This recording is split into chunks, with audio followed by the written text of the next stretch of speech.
You've discovered your Enneagram type. Now you're wondering, what are these arrows all about? In this video, I'll be explaining what Enneagram arrows are, what they mean, why they're important, and how you can use this info to help you grow.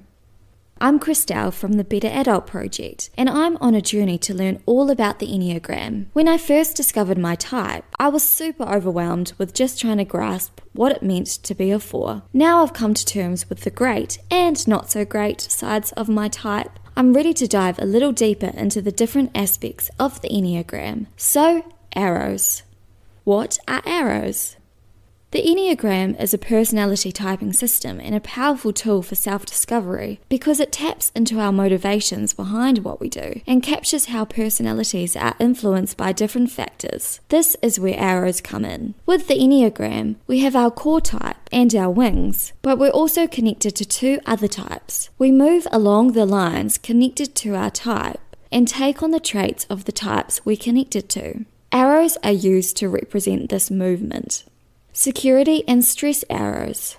We all have a direction that we head in when we're feeling secure and a direction that we head in when we're stressed or under pressure. This movement is triggered by different life circumstances, and in these situations, we unconsciously take on the traits of 2 different types. If you find your number on this diagram, where you head in stress is indicated by the pink side of the arrow, and where you head in security is indicated by the green side of the arrow.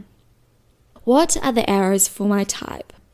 Let's use 4 as an example. As a 4, here's what security direction could look like. When secure, 4s head toward the healthy side of the 1, becoming more self-disciplined, practical, and less controlled by feelings.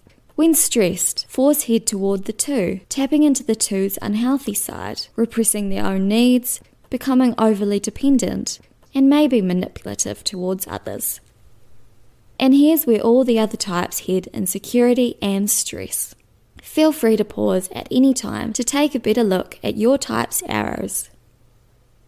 Here's the thing, we unconsciously tap into the traits of the other types we're connected to, for better or worse, but we can also learn to consciously tap into the healthy traits of both the 2 types connected to us by arrows. And the ultimate goal? The goal is for each of us to move around the Enneagram, to integrate what each type represents, and acquire the healthy potentials of all types. Our core type then is just the beginning point for our self-development and self-realization. Side note.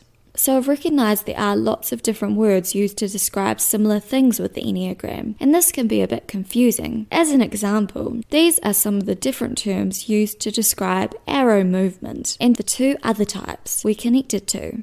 Try not to get too overwhelmed by this, as the more you learn, the clearer it becomes. Why is it important to learn about arrows? Learning about directions of security and stress is an important step in being able to use the Enneagram to grow as a person. It's great to know our core type and to feel understood in that knowledge, but it's even more important to become aware of all the aspects of our personality, the patterns we keep repeating that aren't serving us or those around us. Knowledge about arrows can help us to do that. This is just a quick overview of arrows. There's a lot more to learn and a lot to get your head around. The most important thing about the Enneagram journey is the road of personal discovery it can take you on, and how it can be used to help you become a better, more well-rounded person. Subscribe for more videos like this.